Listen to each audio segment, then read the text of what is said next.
Hi friends, പുതിയൊരു വീഡിയോയിലേക്ക് എല്ലാവർക്കും സ്വാഗതം. ചാനൽ ആദ്യമായിട്ട് കാണുന്നവരാണെങ്കിൽ സബ്സ്ക്രൈബ് ചെയ്തതിലേക്ക് ഇത് സപ്പോർട്ട് ചെയ്തതാണ്. സിന്ധു പുറത്തേക്ക് ഓടി വരികയാണ്. വന്നിട്ട് അത് കാറിൽ ആരാ വന്നത് എന്ന് നോക്കുകയാണ്. അപ്പോൾ അതിൽ നിന്നും ഹരിയും അമ്മയും ഒക്കെയാണ് ഇറങ്ങുന്നത്. അത് കണ്ട് അവൾക്ക് എന്തെന്നില്ലാതെ സന്തോഷം തോന്നുകയാണ്. അവളുടെ ധാരണ അവളെ പെണ്ണ് കാണാൻ അവർ വരുന്നതാണ് എന്നാണ്. അവൾ കണ്ണൊന്ന് തുടച്ചിട്ട് വീണ്ടും നോക്കുകയാണ്. അവൾക്ക് സ്വന്തം കണ്ണുകളെ വിശ്വസിക്കാനാവുന്നില്ല. അവൾ സന്തോഷം കൊണ്ട് മതിമറന്ന് അകത്തേക്ക് ഓടിപ്പോയിട്ട് വിളിക്കുകയാണ്, അമ്മേ അമ്മേ അമ്മേ അമ്മേ അമ്മേ അമ്മേ. അയ്യോ, എന്തിനാടി ഇങ്ങനെ കിടന്ന് ബഹളം വയ്ക്കുന്നേ? നമ്മുടെ വീട്ടിലേക്ക് ഡോക്ടറും കുടുംബവും വരുന്നുണ്ട് അമ്മേ.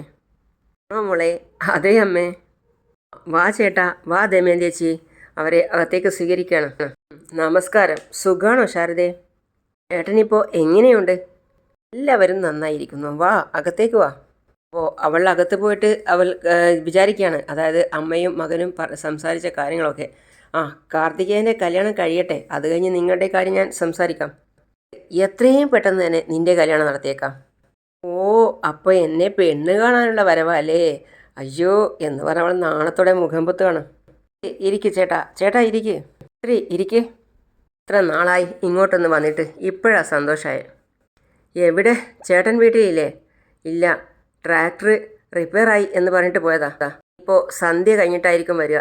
ഓ, കുഴപ്പമില്ല. അപ്പോൾ ഹരി ചോദിക്കുകയാണ്, ആൻറ്റി ഇപ്പം മുട്ടുവേദന എങ്ങനെയുണ്ട്? ഹരിയല്ലേ എനിക്ക് മരുന്ന് കുറിച്ച് തന്നെ, അതോടെ പോയ വേദനയാണ്. ദിവസം മുഴുവൻ നിൽക്കേണ്ടി വന്നാലും ഒട്ടും വേദനയില്ല മോനെ. അവൻ്റെ അമ്മ ദമയന്തി പറയാണ്, അതൊക്കെ എൻ്റെ മോൻ്റെ കൈപ്പുണ്യാണ്. അവനൊന്ന് തൊട്ടാൽ മതി, മാറാ രോഗം പോലും മാറിപ്പോകും. ലക്ഷ്മി ചേച്ചി പറഞ്ഞത് ശരിയാ. സിന്ധു ആ സമയം കൊണ്ട് ജനൽ വഴി എത്തി നോക്കുകയാണ്. താടിക്ക് കൈയൊക്കെ കൊടുത്ത് ജനലിന് കൈയൊക്കെ വെച്ചിട്ട് നല്ല ഡീസൻ്റായിട്ട് നിന്നിട്ട് എത്തി നോക്കുകയാണ്. അപ്പോൾ അമ്മ ഇങ്ങനെ പുറത്തുനിന്ന് വിളിക്കുകയാണ്, സിന്ധു. എന്താ അമ്മേ? ആർക്കും കാപ്പി ഇട്ടുകൊണ്ട് വന്നേ? ശരിയമ്മേ, ഇതാ ഞാൻ ഇട്ടുകൊണ്ടിരിക്കുക. സിന്ധു ഹരിയെ നോക്കി നോക്കി കാപ്പി ഇടാൻ വേണ്ടി അടുക്കളയിലേക്ക് പോവാണ്. ഹരിയും സിന്ധുവിനെ നോക്കി ചിരിക്കുകയാണ് സന്തോഷത്തോടെ. ഡോക്ടർ ഇന്നലെ തന്നെ പറഞ്ഞിരുന്നെങ്കിൽ മര്യാദയ്ക്കൊരു പട്ട് സാരിയൊക്കെ ഉടുത്ത് മുല്ലപ്പൂവൊക്കെ ചൂടി അടിപൊളിയായിട്ട് നിൽക്കാമായിരുന്നു. ഓർക്കാപ്പുറത്തല്ലേ കയറി വന്നിരിക്കുന്നേ? സിന്ധു, കാപ്പി പെട്ടെന്ന് കൊണ്ടുപോവാ. ഇതാ വരുക അമ്മേ. വാ, കൊടുക്ക് മോളെ.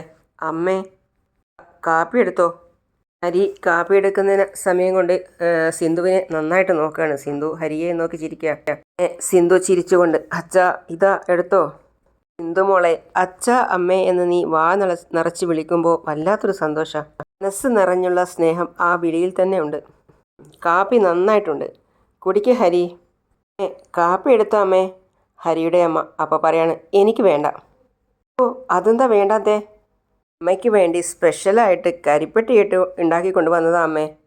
ഞാനങ്ങനെ കുടിക്കാറില്ല, എനിക്ക് കാപ്പി വേണ്ട. അയ്യോ, കുറച്ചെങ്കിലും ഒന്ന് കുടിക്ക്. ഞാൻ കുടിക്കാറില്ലെന്ന് പറഞ്ഞില്ലേ?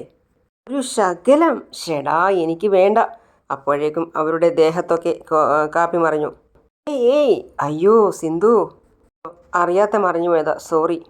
അത് കഴിഞ്ഞ് സിന്ധുവിൻ്റെ അമ്മ പറയാണ്, എന്താ സിന്ധു ഇത്? വീട്ടിലേക്ക് വന്നവരോട് ഇങ്ങനെയാണോ പെരുമാറുന്നേ? സൂക്ഷിച്ചും കണ്ടുമൊക്കെ ചെയ്തുകൂടായിരുന്നോ? അമ്മേ, അറിയാതെ മറിഞ്ഞു പോയതാ, അമ്മ എന്നോട് ക്ഷമിക്ക്. ലക്ഷ്മിയേച്ചി ഇന്ന തുടച്ചോളൂ എന്ന് പറഞ്ഞവർ ടിഷ്യൂ കൊണ്ട് കൊടുക്കുകയാണ്. അവർ അവരുടെ കയ്യിൽ നിന്ന് ദേഷ്യത്തോടെ ആ ടിഷ്യൂ വാങ്ങിച്ച് തുടക്കുകയാണ്. എന്നിട്ടവർ കല്യാണം വിളിക്കുകയാണ്. ശാരദേ, വരുന്ന വെള്ളിയാഴ്ച എൻ്റെ മകൻ കാർത്തികേയൻ്റെ കല്യാണമാണ്. കത്ത് ഇങ്ങ് തന്നിട്ട് പോകാമെന്ന് കരുതി വന്നതാ. സന്തോഷം. സന്തോഷം ദമയന്തി ചേച്ചി. സിന്ധു മനസ്സിൽ ചിന്തിക്കുകയാണ്, അപ്പോൾ എന്നെ പെണ്ണ് കാണാൻ വന്നതല്ലായിരുന്നോ? കാർത്തികേയൻ്റെ കല്യാണം വിളിക്കാൻ വന്നതാണോ? ലക്ഷ്മി, ദമയന്തി വിളിക്കുകയാണ്. അപ്പോൾ അവർ താലവും കല്യാണ കത്തും എടുത്തു കൊടുക്കുകയാണ്. എൻ്റെ മകൻ കാർത്തികേയൻ്റെ കല്യാണത്തിന് എല്ലാവരും നേരത്തെ തന്നെ വരണം. ചേട്ടനോട് പ്രത്യേകം പറഞ്ഞേക്ക്. അങ്ങനെയൊന്നും വിളിക്കേണ്ട കാര്യമില്ല, നമ്മുടെ വീട്ടിലെ കല്യാണം തന്നെയല്ലേ ഇത്. ഞങ്ങളെല്ലാവരും തലേ ദിവസം തന്നെ അങ്ങെത്തും. എന്നാൽ ഞങ്ങൾ ഇറങ്ങിക്കോട്ടെ. സത്യം വരുമ്പോൾ പ്രത്യേകം പറഞ്ഞേക്ക്. ഹരിയുടെ അച്ഛൻ പറയാണ്, ശരി ചേട്ടാ. സിന്ധു, കാപ്പി ഉഗ്രനായിരുന്നു കേട്ടോ. പറയാണ്, നിന്നെ കല്യാണം കഴിക്കാൻ പോകുന്നവൻ ശരിക്കും ഭാഗ്യം ചെയ്തവൻ തന്നെയാണ്. അത് കഴിഞ്ഞ് ഹരി ചോദിക്കുകയാണ്, പോട്ടെ സിന്ധു. പോട്ടെ ആൻറ്റി എന്ന് പറഞ്ഞ് അവർ ഇറങ്ങുകയാണ്. അപ്പോൾ സിന്ധു ഹരിയുടെ അമ്മയോട് ചോദിക്കുകയാണ്, അമ്മേ, കാപ്പി വീണത് വേദനിക്കുന്നുണ്ടോ? ഇല്ല, നല്ല സുഖമുണ്ട്. അങ്ങട്ടെ ശാരദേ. ശരി സിന്ധു മോളെ. സിന്ധു സന്തോഷത്തോടെ തിരിഞ്ഞു നോക്കുകയാണ്. അപ്പോഴാണ് അവൾ തീപ്പോയിൽ കൂളിംഗ് ഗ്ലാസ് കാണുന്നത്. എന്നിട്ട് പറയാണ്, അയ്യോടാ, ഡോക്ടറുടെ കൂളിംഗ് ഗ്ലാസ് മറന്നു വെച്ചല്ലോ. അവൾ പെട്ടെന്ന് കൂളിംഗ് ഗ്ലാസ് എടുത്ത് അവരുടെ പിന്നാലെ പോവാണ്. ഡോക്ടറെ, ഡോക്ടർ! ആ, എന്താ സിന്ധു? ആ, ഡോക്ടറുടെ കൂളിംഗ് ഗ്ലാസ്. സിന്ധു, എന്നോട് ക്ഷമിക്കൂ ഡോക്ടർ. അമ്മയുടെ മേത്ത് അറിയാതെ കാപ്പി മറിഞ്ഞു പോയതാ. It's okay Sindhu. ഡോക്ടർ കുടുംബമായിട്ട് വന്നപ്പോൾ ഞാൻ വേറെ എന്തൊക്കെയോ വിചാരിച്ചു. എന്തോന്നാ വിചാരിച്ചേ? എന്താന്ന് സത്യമായിട്ടും ഡോക്ടർക്ക് അറിഞ്ഞൂടാഞ്ഞിട്ടാ? അമ്മ വിളിക്കുകയാണ്. എടാ ഹരി, എന്താ അവിടെ ഒരു സംസാരം? ആടാ, സമയാവുന്നു. ആ, വരൂ അമ്മേ. ഹായ് സിന്ധു. സമയത്ത് നല്ലൊരു പാട്ടാണുള്ളത്. എന്നെ കാണിക്കുന്നത് ഭൈരവി വണ്ടിയും എടുത്ത് സ്പീഡിൽ വരികയാണ്. അതേസമയം തന്നെ കാർത്തികേയൻ്റെ ടിപ്പർ ലോറിയും ഓടിച്ചു പോവാണ്. കാർത്തികേയൻ ഊബലൊക്കെ ഇട്ടിട്ട് നല്ല സ്പീഡിൽ നല്ല അടിപൊളിയായിട്ട് വരികയായിരുന്നു. അതേ സമയത്താണ് കാർത്തികേയന് ഫോൺ വന്നത്. ഫോൺ അറ്റൻഡ് ചെയ്യുന്ന സമയത്ത് വണ്ടി അങ്ങോട്ടും ഇങ്ങോട്ടൊക്കെ ഉലച്ചിട്ടാണ് പോകുന്നത്. ആ സമയത്ത് ഭൈരവി മനസ്സിൽ ദേഷ്യത്തോടെ പറയാണ്, എന്താ, ഏത് പോത്താ ഇത് ഇങ്ങനെ പോന്നേ? പറയടാ ഗിരീഷേ, ചേട്ടാ നെല്ലെടുത്ത് കൊണ്ടുപോകാൻ എപ്പോഴാണ് വരുന്നേ? ഞാൻ അങ്ങോട്ടേക്ക് തന്നെയാടാ വന്നുകൊണ്ടിരിക്കുന്നത്. ആ ചാക്കൊക്കെ ഒന്ന് ശരിക്കും കെട്ടിവെക്ക്. അതൊക്കെ ഞാൻ എപ്പോഴേ ചെയ്തതാ. ശരി. വീണ്ടും അടുത്ത കോൾ വരികയാണ്. ആ, പറ ജയ. ഏട്ടാ, വീണ്ടും നെല്ല് പുഴുങ്ങാൻ ഇടണ്ടേ? പറ, ഗോഡൗണിലുള്ള നെല്ല് പോരല്ലോ ഏട്ടാ. എടാ, നെല്ല് കയറ്റാൻ ഞാനിപ്പോൾ പോകുന്നതേ ഉള്ളൂ. കുറച്ച് നേരത്തിനുള്ളിൽ നെല്ലൊക്കെ കയറ്റിയിട്ട് ഞങ്ങൾ അങ്ങോട്ട് വന്നോളാം. പുഴുങ്ങാനുള്ള കാര്യങ്ങളൊക്കെ സെറ്റാക്കി വെക്ക്. ആ, ശരി ഏട്ടാ. ഭൈരവിക്ക് ബാക്കിൽ നിന്നും ദേഷ്യം വരികയാണ്. കാര്യം വണ്ടി സ്പീഡിൽ പോകുന്നുമില്ല, സൈഡ് കൊടുക്കുന്നുമില്ല. അതുകൊണ്ട് അവൾക്ക് നല്ല ദേഷ്യം വരികയാണ്. ഏത് കിഴങ്ങനായത്, വണ്ടി പോകുന്ന വഴിയിൽ ട്രാക്സും ഓടിച്ച് പോകുന്നോ? വിവരമില്ലാത്ത കാട്ടുപോത്ത്. ഇതെന്താ ഒരു ശബ്ദം വന്നുകൊണ്ടിരിക്കുന്നത്? അതേസമയം അവളും മനസ്സിൽ ചിന്തിക്കുകയാണ്, ഇവനെ ഞാൻ എവിടെയോ കണ്ടതുപോലെ ഉണ്ടല്ലോ. അപ്പോഴാണ് അവൾക്ക് ഓർമ്മ വന്നത്, അവൾ ബെഡിൽ കിടന്നുറങ്ങുന്ന സമയത്ത് മിസൈൽ മാതിരി ഓരോരോ അമ്പ് വിട്ടത്. ആരാ പിറകിലെന്ന് നെല്ലിറക്കി വെച്ചിട്ട് നോക്കാം. കാട്ടുപോത്ത് തന്നെ. അന്ന് നീ രക്ഷപ്പെട്ടതുപോലെ ഇനി എൻ്റെ കയ്യിൽ നിന്ന് നീ രക്ഷപ്പെടില്ല. അവൻ മുന്നിൽ ഓടിക്കുകയാണ്. സ്പീഡ് കൂട്ടിയും സ്പീഡ് കുറച്ചും ഓടിക്കുകയാണ്. പിറകിൽ അവളാണ്. ആ, അയ്യോ മോളിക്കുട്ടി എന്ന് പറയാണ്. അതായത് അവൻ്റെ വണ്ടിക്ക് മുന്നിൽ ഒരു ആട് കീറി നിന്നു. അയ്യോ മോളിക്കുട്ടി എന്ന് പറഞ്ഞവൻ വണ്ടി ബ്രേക്കിടാണ്. ബ്രേക്കിടുന്ന സമയത്ത് ഭൈരവി പുറകിൽ നിന്നും അവളുടെ വണ്ടി കൊണ്ടുപോയി അവൻ്റെ ട്രാക്കിൽ ഇടിക്കുകയാണ്. വണ്ടി ഇടിച്ചതും അവൾ താഴേക്ക് തെറിച്ച് വീണു. അയ്യോ, അവൻ വണ്ടി എടുത്തിട്ട് പോവാണ്. അപ്പോൾ അവൾ പറയാണ്, എടോ പോത്തേ, ഞാനിവിടെ വീണ് കിടക്കുന്നത് നോക്കുന്നുണ്ടോ? എന്നൊന്ന് നോക്കിയേ. മരങ്ങോടൻ, ശരിക്കും ഒരു പോത്താടാ നീ. എടാ പോത്തേ, ഈ പ്രാവശ്യം നീ എൻ്റെ അടുത്ത് നിന്ന് രക്ഷപ്പെട്ടു അല്ലേ? ഞാൻ എന്തായാലും നിന്നെ പൊക്കോടാ, അന്ന് തന്നോളാം. ഡ്രസ്സെല്ലാം അഴുക്കായല്ലോ.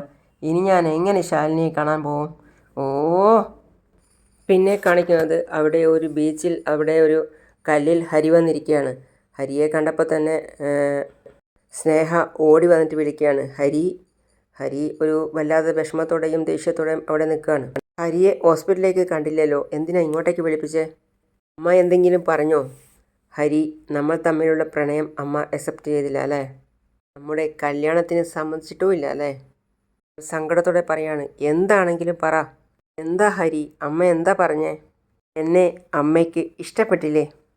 വേണ്ടെന്ന് പറഞ്ഞോ ഹരി? ഹരി ഒന്നും പറയാതെ ദേഷ്യത്തിൻ്റെ മുകളിൽ നിൽക്കുകയാണ്. അവൻ്റെ മുഖത്തും വിഷമോ ഉണ്ട്. അപ്പോൾ അവൾ ചോദിക്കുകയാണ്, ഇതെന്താ ഒന്നും മിണ്ടാത്തേ? അമ്മയ്ക്ക് എന്നെ ഇഷ്ടമല്ല എന്ന് പറഞ്ഞോ? അപ്പോൾ നീ എന്നെ കല്യാണം കഴിക്കില്ല അല്ലേ? നീ എന്നെ വിട്ടുകളയും അല്ലേ? അവൾ പിന്നെ സങ്കടപ്പെട്ട കാര്യമാണ്. അവൻ അവളെ തന്നെ നോക്കിയിട്ട് പെട്ടെന്ന് പൊട്ടിച്ചിരിച്ചുകൊണ്ട് പറയാണ്, ഹേടി സ്നേഹേ, അമ്മയ്ക്ക് നിന്നെ ഒത്തിരി ഇഷ്ടപ്പെട്ടു. കല്യാണം കഴിക്കുന്നെങ്കിൽ സ്നേഹയെ മാത്രം കല്യാണം കഴിച്ചാൽ മതി എന്നാണ് അമ്മ പറഞ്ഞത്. സന്തോഷത്തോടെ ചിരിച്ചുകൊണ്ട് പറയാണ്, റിയലി? അമ്മയ്ക്ക് നമ്മുടെ കല്യാണത്തിന് 100 വട്ടം സമ്മതം. ഞാൻ നിന്നെ ചുമ്മാ അതൊന്ന് പേടിപ്പിച്ചതല്ലേ? അവൾ അവനെ കെട്ടിപ്പിടിച്ചുകൊണ്ട് കരഞ്ഞുകൊണ്ട് പറയാണ്, കുറച്ച് നേരത്തേക്ക് എൻ്റെ ജീവൻ പോലും പോയി. പിന്നെ എനിക്ക് കിട്ടിയില്ലെങ്കിൽ ഞാനുണ്ടാവില്ല. ഹേയ്, എന്താ ഇത്? ഓക്കെ പറഞ്ഞില്ലേ, പിന്നെ എന്താ? ഹരി ഇല്ലാത്തൊരു ജീവിതം എനിക്ക് ആലോചിക്കാൻ പോലും പറ്റുന്നില്ല. എനിക്കും അങ്ങനെ തന്നെയാ. ഹരി, ഈ കാര്യം ആദ്യം അച്ഛനെ അറിയിക്കണം. അച്ഛന് എന്നേക്കാളും സന്തോഷമായിരിക്കും. I love you Hari. എന്നിട്ട് അവൾ സന്തോഷത്തോടെ ചിരിച്ചുകൊണ്ട് അവൻ്റെ കവിളത്തിൽ ഉമ്മ കൊടുക്കുകയാണ്. ഏയ് സോറി ഹരി, എനിക്ക് കൺട്രോൾ ചെയ്യാൻ പറ്റിയില്ല. ഞാൻ വല്ലാണ്ട് എക്സൈറ്റഡ് ആയിരിക്കുക. ഹായ്. ഹേയ്. പിന്നെ കാര്യമാക്കാതെ അവൾ പോവാണ്. അതേസമയം കാർത്തികേയൻ പുഴയിൽ കുളിക്കാൻ വരികയാണ്. നല്ല സന്തോഷത്തോടെ പാട്ടൊക്കെ പാടിയിട്ടാണ് കുളിക്കാൻ വരുന്നത്. നീരാടുവാൻ നിലയിൽ നീരാടുവാൻ എന്നുള്ള പാട്ടൊക്കെ പാടിയിട്ടാണ് വരുന്നത്. കാർത്തികേയൻ ഡ്രസ്സൊക്കെ അഴിച്ചു വെച്ച് വെള്ളത്തിലേക്ക് ഇറങ്ങാണ്. ചൂട് വെയിലത്ത് ഇങ്ങനെ വെള്ളത്തിൽ കിടക്കാൻ എന്ത് സുഖ.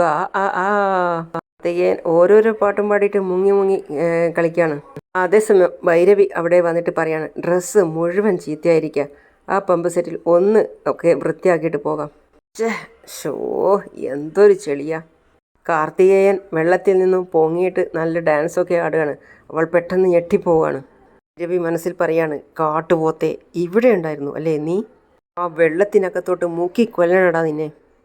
ശരിക്കും പോത്ത് വെള്ളത്തിൽ കിടക്കുന്നത് പോലെ തന്നെയുണ്ട്. എന്താ ചെയ്യണ്ടേ? വലിയൊരു കല്ല് കിട്ടിയിരുന്നെങ്കിൽ അവൻ്റെ തലയിലോട്ട് എടുത്ത് ഇടാമായിരുന്നു. കാട്ടുപോത്ത്, നീ പെട്ടടാ മോനെ. തുണിയില്ലാതെ നീ പുറത്തു വാ. കാട്ടുപോത്തിൻ്റെ അഹങ്കാരം ഇന്നത്തോടെ എല്ലാം തീർന്നോളും.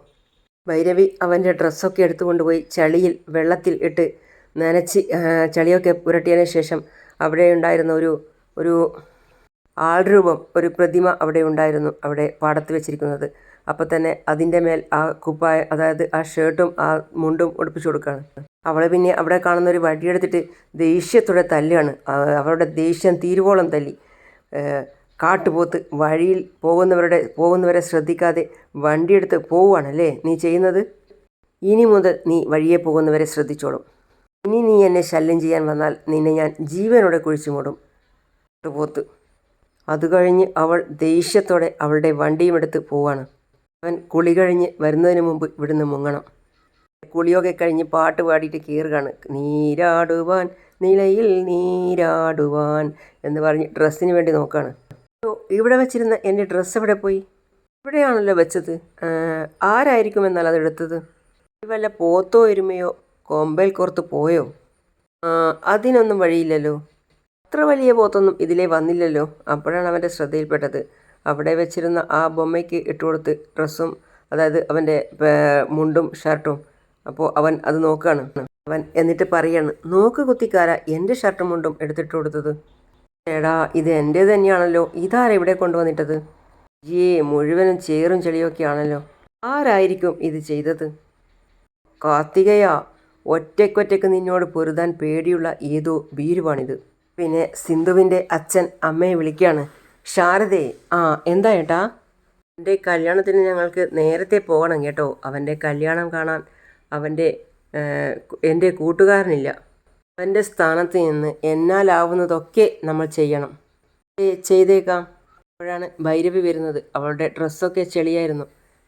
ഛേ എന്ന് പറഞ്ഞിട്ട് അവൾ കയറി വരികയാണ്. അത് കണ്ട് അച്ഛൻ അവളെ തന്നെ നോക്കുക. ഭൈരവി, എന്താ മോളെ ഇത്? വല്ലയിടത്തും ഉരുണ്ടു വീണിട്ട് വരിക? ഒന്നും പറയണ്ട എൻ്റെ അച്ഛ, എല്ലാം എൻ്റെ കഷ്ടകാലം. എന്താ മോളെ മനസ്സിലാവുന്നത് പോലെ പറ. ശാലിനിയെ കാണാൻ സ്കൂട്ടർ എടുത്ത് പോയതാ. വഴിയിലൊരു കാട്ടുപോത്ത് പെട്ടെന്ന് എന്നെ ഇടിച്ചിട്ടിട്ട് പോയി. അയ്യോ, സിന്ധു പറയാ. ഭൈരവി, അപ്പം തന്നെ ഞാൻ ചേറിലോട്ട് വീണു. എൻ്റെ മോള് വീണോ? അതും കാട്ടുപോത്ത് വന്ന് ഇടിച്ചിട്ടിട്ട് പോയോ? അതെ അച്ഛാ. അന്നൊരുത്തൻ എൻ്റെ റൂമിൽ റോക്കറ്റ് എറിഞ്ഞില്ലേ, അവൻ. കാട്ടുപോത്ത് ഇന്നൊരു ട്രാക്ടർ വന്ന് എന്നെ ഇടിച്ചിട്ടിട്ട് പോയി. ആരാ മോളെ ആ തെമ്മാടി? ആരാ എന്താ എന്നൊന്നും എനിക്കറിയില്ല.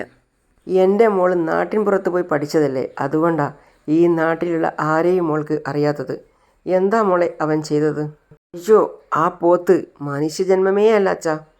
പോത്തിനെ പോലെ തന്നെ, എന്നാലും തടിയും എടുക്കുള്ളവനാ. തലയ്ക്കകത്ത് കളിമണ്ണാണെന്നാണ് തോന്നുന്നത്. പോട്ട മോളെ, പ്രതീക്ഷിക്കാതെ പറ്റിപ്പോയതല്ലേ. ഇനി കുറച്ച് സൂക്ഷിച്ച് സ്കൂട്ടറൊക്കെ ഓടിക്കുക. എന്തു പറയാണ്? പോട്ട ഭൈരവി, നീ പോയി കുളിച്ചിട്ട് ഡ്രസ്സൊക്കെ മാറ്റാൻ നോക്ക്. മോള് ചെന്ന് കുളിച്ചിട്ട് ഡ്രസ്സൊക്കെ മാറ്റി. ചേറും പറ്റിച്ചുകൊണ്ട് ഒത്തിരി നേരം നിൽക്കണ്ട. ശരി അച്ഛാ. അപ്പോഴാണ് അവൾ അങ്ങോട്ട് പോകുമ്പോൾ ഇൻവിറ്റേഷൻ കാർഡ് കാണുന്നത്. എന്നിട്ട് ചോദിക്കുകയാണ്, ആരുടെ അച്ഛാ ഈ ഇൻവിറ്റേഷൻ കാർഡ്? അത് നമ്മുടെ ദമയന്തിയിലെ അവരുടെ മകൻ കാർത്തികേയൻ്റെ കല്യാണം. അപ്പോൾ കുടുംബത്തോടെ വന്നിട്ട് ക്ഷണിച്ചിട്ട് പോയതേ ഉള്ളൂ. ആരായി കാർത്തികേയൻ? അത് ശരി, നീ അവനെ കണ്ടിട്ടേ ഇല്ല അല്ലേ? എൻ്റെ കല്യാണമല്ലേ, അവിടെ വെച്ച് കാണാം. ശരി, അമ്മ പറയാണ്, നീ പോയി കുളിച്ചിട്ട് വാ. ഓ അമ്മേ. കാർത്തികേയൻ്റെ കല്യാണം പ്രമാണിച്ച് ക്ഷേത്രത്തിൽ ഓരോ ഒരുക്കങ്ങൾ നടക്കുകയാണ്. അപ്പോൾ ആൾക്കാരൊക്കെ പോകുമ്പോൾ എല്ലാവരെയും സ്വീകരിക്കുകയാണ്. ദമയന്തി പറയാണ് എല്ലാവരെയും ക്ഷണിച്ചുകൊണ്ട്, വാ എല്ലാവരും വാ. എന്തേ സിന്ധു, ഭൈരവിയെ കണ്ടില്ലല്ലോ? അത് അവൾക്ക് നാളെ ഒരു ഇൻ്റർവ്യൂ ഉണ്ട് ചേച്ചി, പഠിക്കുക. ഒരുപാട് പഠിക്കാനുണ്ടെന്ന് പറഞ്ഞു. ഓ ശരി, അകത്തേക്ക് പോകാം, വരൂ. സിന്ധു വാ, ആൾക്കാരൊക്കെ വരുന്നതേ ഉള്ളൂ. ഹരിയാണെങ്കിൽ സിന്ധുവിനെ തന്നെ നോക്കിക്കൊണ്ടിരിക്കുകയാണ്. സിന്ധുവിനോട് കൊഞ്ചിയും കുഴിയും ഒക്കെ ചെയ്യണവൻ. അല്പം നടന്നതിന് ശേഷം പകുതിക്കൊന്ന് വിളിക്കുകയാണ്. ഡോക്ടർ ഡോക്ടർ ചോദിക്കുകയാണ്. ഇങ്ങ് വാ. അവൾ ഹരിയെ കൈകൊണ്ട് മാടി വിളിക്കുകയാണ്. നീല ഷർട്ട് തൊട്ട് മുണ്ട് കൊടുത്തുകൊണ്ട് ഇത് ആദ്യമായിട്ടാണ് കാണുന്നത് ഞാൻ കേട്ടോ. ഡോക്ടർക്കിത് നന്നായിട്ട് ചേരുന്നുണ്ട് കേട്ടോ. എൻ്റെ സാരി എങ്ങനെയുണ്ട് എന്ന് പറഞ്ഞില്ലല്ലോ. ഞാൻ ഒന്നുകൂടെ ഒന്ന് പ്രാർത്ഥിച്ചിട്ട് അത് ഫിനിഷ് ചെയ്തതിന് ശേഷം പറയാണ്. ശരിയാ, ഞാനും ഇപ്പോഴാണ് നിന്നെ സാരിയിൽ കാണുന്നത്. മണവാട്ടി മാറിപ്പോകണ്ട കേട്ടോ. അത് കേട്ടവൾ ചിരിക്കുക. Thank you doctor. അങ്ങോട്ട് നോക്കിക്കേ എന്ന് പറഞ്ഞ് അവൾ അവൻ്റെ കവിളത്തൊരു ഉമ്മ കൊടുക്കുകയാണ്. അടുത്ത ഊഴം ഡോക്ടറുടേതല്ലേ, അതുകൊണ്ട് കവിളത്ത് ഉമ്മയൊക്കെ തന്ന് ചന്ദനം ചാർത്തിയാലോ മഞ്ഞളൊക്കെ ഇട്ടാലോ എന്ന് ഒരു മനസ്സിൽ തോന്നൽ. ഏയ്, നീ എന്നെ പറ്റിച്ചു കളഞ്ഞല്ലോ. ഡോക്ടർക്ക് പ്രണയം ഉണ്ടായിരുന്നു എന്ന് എന്നോട് ഒരു വാക്ക് പറയായിരുന്നു കേട്ടോ. ഞാൻ സ്നേഹിക്കുന്ന കാര്യം നീ എങ്ങനെ കണ്ടുപിടിച്ചേ? അതൊക്കെ ഞാൻ എങ്ങനെയോ കണ്ടുപിടിച്ചു. അതിരിക്കട്ടെ, എന്താ ഇത്രയും നാൾ ഇതെന്നോട് പറയാതിരുന്നേ? നിങ്ങൾ അമ്മയും മോനും സംസാരിച്ചു കൊണ്ടിരിക്കുന്നത് എല്ലാം ഞാൻ കേട്ടു. കാർത്തികേയൻ്റെ കല്യാണം നടക്കട്ടെ എന്ന് അമ്മ പറഞ്ഞിരിക്കുന്നത്. അവൻ്റെ കഴിഞ്ഞതിന് ശേഷം എൻ്റെ ആലോചിക്കാമെന്ന്. അപ്പോൾ അവൾ മനസ്സിൽ ചിന്തിക്കുകയാണ്, അങ്ങനെയൊരു ദിവസത്തിന് വേണ്ടിയാണ് ഞാനും കാത്തിരിക്കുന്നത്. അപ്പോഴാണ് അമ്മ അവിടെ വന്ന് വിളിക്കുന്നത്. ഹരി, അമ്മേ, നീ ഇവിടെ ആരോടാ സംസാരിക്കുന്നേ? നിന്നെ അച്ഛൻ അങ്ങോട്ട് വിളിക്കുന്നുണ്ട്. ഇതാ വരിക. എന്നിട്ട് സിന്ധുവിനോട് പറയാണ്, പോട്ടെ. അമ്മ വന്ന് എന്നെ അനുഗ്രഹിക്കണം. അവളെന്തിനാ എൻ്റെ കാലമൊക്കെ പിടിക്കുന്നേ? സിന്ധു അമ്മയെയും അമ്മ സിന്ധുവിനെയും നോക്കാണ്. ഇതെന്താ കാര്യമെന്ന് അമ്മയ്ക്ക് മനസ്സിലാകുന്നില്ല. അങ്ങനെയാണ് ഇന്നത്തെ ഭാഗം അവസാനിക്കുന്നത്. അടുത്ത പുതിയ വിശേഷമായിട്ട് വീണ്ടും കാണാം. See you all.